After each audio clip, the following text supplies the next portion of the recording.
21대 국회의원 초선에게 듣는다. 오늘은 민선 5, 6기 광명시장을 지내고 국회 입성에 성공한 경기 광명을 양기대 더불어민주당 당선인을 모셨습니다. 어서 오십시오. 안녕하세요. 반갑습니다. 당선 축하드립니다. 감사합니다. 네. 자, 재선 광명시장에 이어서 이제 21대 국회에 입성하게 됐습니다. 당선 소감부터 들려주실까요? 네, 먼저 저를 압도적인 성원으로 지지해 주신 또 이렇게 뽑아주신 광명 시민들한테 무한한 감사의 말씀을 드리겠습니다.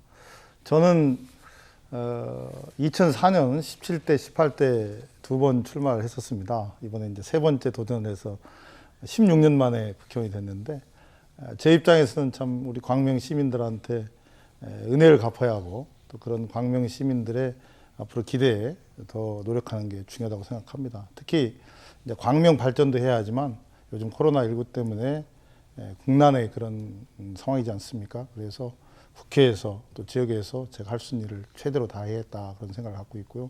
또 한 가지는 이번에 코로나19 때문에 그 방역을 제가 좀 많이 했습니다. 네. 근데 그 방역을 하면서 시민들을 많이 만났는데 그 시민들한테 제가 느끼는 게 뭐냐면 더 정치하는 사람이 낮은 자세로 또 더 뛰고 더 듣고 더 섬겨야겠다 그런 다짐도 하게 됐습니다. 네.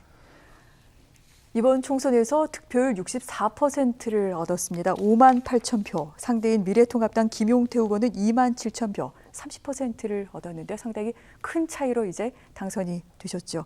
제가 3주 만에 성공했다 이 부분 여쭤보려고 했는데 미리 말씀을 해주셔서 예. 사실 광명시장을 이제 두 차례 역임하면서 일단 인지도 면에서 앞서셨을 거고요. 승리 요인이 뭐에 있다고 보시는지요?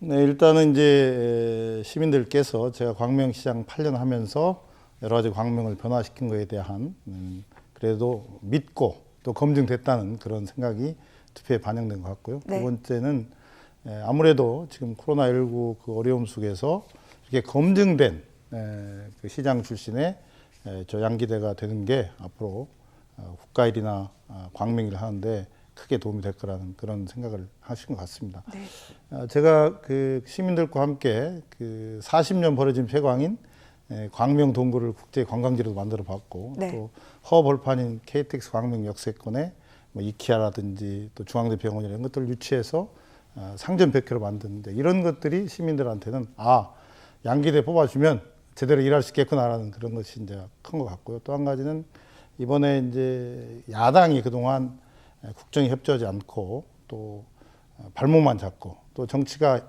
여러 면에서 국민들한테 불안을 주고 그런 것이 집권 여당의 어떤 표를 줌으로써 좀 안정적으로 국회가 운영되고 나라가 운영됐으면 그런 것도 요인이라고 저는 생각합니다. 알겠습니다. 국민들의 민심과 더불어 또 그동안 광명시장으로 보여주었던 성과에 대해서 평가를 받았다. 이렇게 분석을 할 수 있을 것 같은데 그런데 양 당선인의 첫 행보가 좀 눈에 띄는 대목이 있습니다. 당선증을 받고 난 뒤 바로 세월호 참사 6주기를 맞아 시도 의원들과 함께 단원고의 4.16 기억교실을 가셨어요. 어떤 이유가 있습니까? 네, 저는 이제 정치하는 사람들은 좀 늘 깨어 있고 그 다음에 역사에서 교훈을 얻어야 한다는 그런 네. 생각을 갖고 있습니다. 그래서 특히 국민의 안전과 건강 이런 문제들이 굉장히 중요한 시점이지 않습니까? 그래서 4.16 그 기억교실에 간 이유는 세월호 참사의 그런 교훈 그것을 결국 잊지 않고 또 우리가 가슴 속에 그것을 품고 있으면서 네. 할 일을 하자. 제가 그날 그 4.16 그 기억교실에 갔을 때 그 학생들의 그 소품이 네. 많이 있고 또 칠판에 여전히 그 당시에 글이 써 있는 걸 보면서 참 가슴이 아팠습니다. 그래서 앞으로 이제 세월호 참사에 대한 그 진상 규명이라든지 또 필요하면 책임자 처벌을 해서 네. 역사의 그 준엄한 또 교훈을 되새겨야 할 것 같고요. 또 한 가지는 이러한 것들을 그냥 단순히 거기에 머무르지 않고 국민의 안전과 건강에 제가 할 수 있는 일, 또 국회가 할 수 있는 일을 찾아서 하도록 하겠습니다. 앞으로 어떤 일을 하실지 조금은 짐작할 수 있을 것 같습니다. 네. 자, 그렇다면 이제부터는요, 이 공약과 관련된 내용을 하나하나 좀 여쭤보도록 하겠습니다. 광명 발전을 위한 여러 약속 가운데 눈여겨볼 부분이 좀 있는 것 같습니다. 당선이 되자마자 이 광명을의 이모경 당선인과 함께 이 박승원 광명시장을 만나셨어요. 그러면서 구로 차량기지 이전 반대 등 현안 사항에 대해 간담회를 열었는데 어떤 내용입니까? 제가 좀 일에 대한 욕심이 있습니다. 당선인 시절이긴 하지만 네. 절박한 일들은 좀 해야 한다는 생각으로 제가 광명을인데 광명갑에 이모경 당선자와 협의를 해서 네. 박승원 광명시장 그리고 더불어민주당 소속의 시도위원들과 함께 정책 간담회를 했었습니다. 네. 거기에서 무엇보다 1번은 세월호 코로나19에 대한 여러 가지 추가 지원 대책을 해라. 네.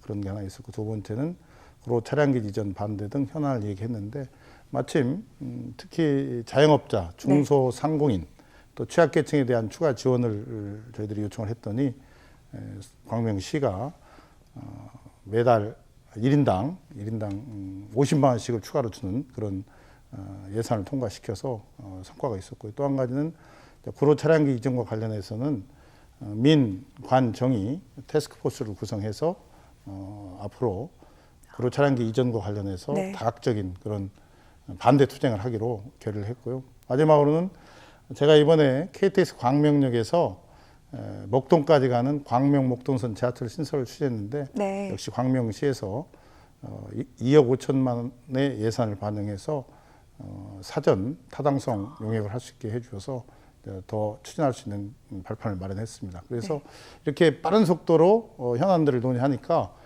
시민들도 좋아하시고 또 공직자들도 앞으로 이렇게 추진하는 게 바람직하다라는 것들을 인식을 갖게 돼서 상당히 현안에 대한 여러 가지 논의가 바람직했다 그런 생각을 하고 있습니다. 네. 자, 간담회를 열어서 광명 목동선 추진까지 이제 구체적으로 좀 추진해 나가겠다 이런 말씀까지 들었습니다. 그리고 또 한 가지 눈여겨볼 대목이요. 국민의 안전과 건강 이렇게 관련된 내용입니다.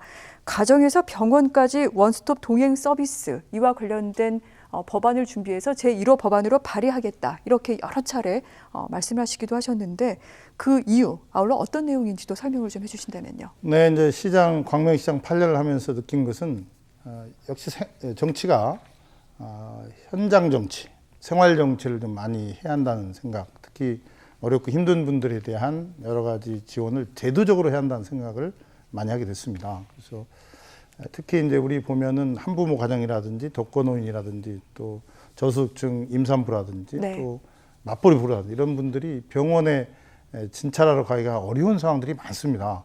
뭐 휴가를 내야 한다든지 또 가야 할 교통수단이 없다든지 그래서 일단 집에서 요청이 있을 경우에 집에서 병원까지 차로 모셔다 드리고 또 병원 내에서도 진찰할 수 있는 여러 수속과 지원을 같이 해줘서 다시 또 집에까지 모셔다 드리는 그런 원스톱 동행 서비스죠. 병원까지 가는. 그래서 저는 한꺼번에 다 할 수는 없지만 이것을 시범적으로 통해서 잘 이렇게 해 나간다면 전국적으로 확대할 수 있다는 그런 생각을 갖고 있습니다. 그래서 사회적 취약계층에 대한 병원 동행 서비스라고 제가 명명을 해서 앞으로 1호 법안을 한번 추진해 볼 생각을 갖고 있습니다. 동료 당선인이나 의원들의 반응이 혹시 있습니까?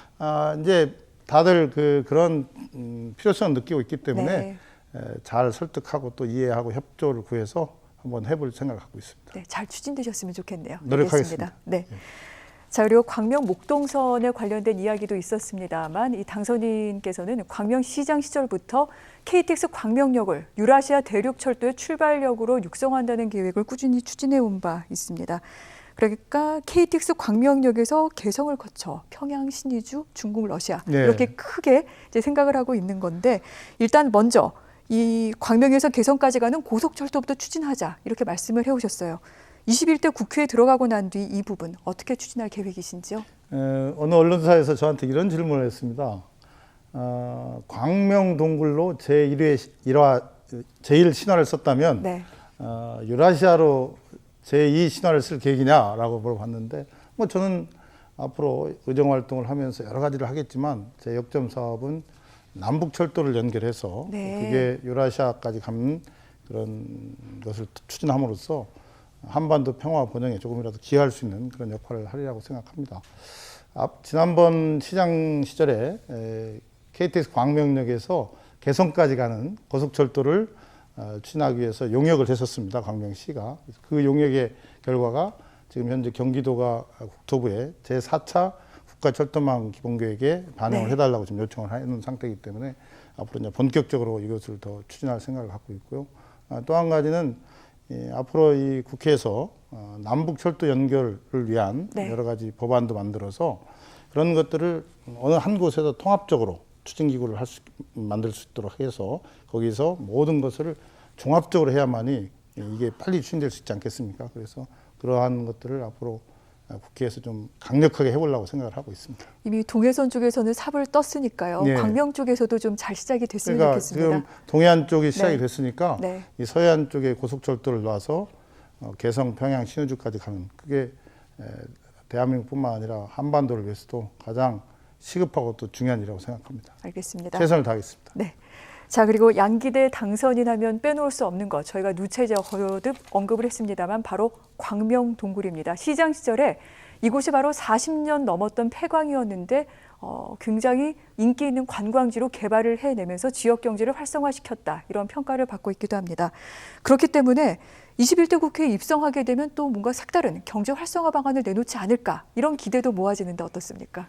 네, 우선은 광명 동굴이 1년에 100만 명 안팎이 오는 그런 국제 관광지가 되고 있는데요. 그 광명 동굴을 더 발전시키면서 그 앞에 17만 평의 땅이 있습니다. 그것을 또 추가적인 관광 배후 지역으로 만들어서 관광 활성화와 함께 일자리, 지역 경제를 활성화시키고요. 또 한 가지는 그 KTX 광명 역세권에서 차로 한 10분 거리에 광명 시흥 테크노밸리가 추진 중에 있습니다. 네. 이것은 74만 평인데 거기에는 일반 산업단지, 첨단단지, 산업단지, 그다음에 주거단지, 유통단지가 들어섰는데 이것을 본격적으로 이제 개발이 시작됩니다. 그러면 아무래도 정부와 경기도 또 광명시가 잘 이렇게 조정을 해서 그래서 일자리도 만들고 지역정리도 활성화하는데 큰 기여를 할 수 있도록 좀 적극적으로 하겠습니다. 또 한 가지는 제가 추진하는 KTX 광명역에서 목동역까지 그 지하철 신설도 빠른 속도로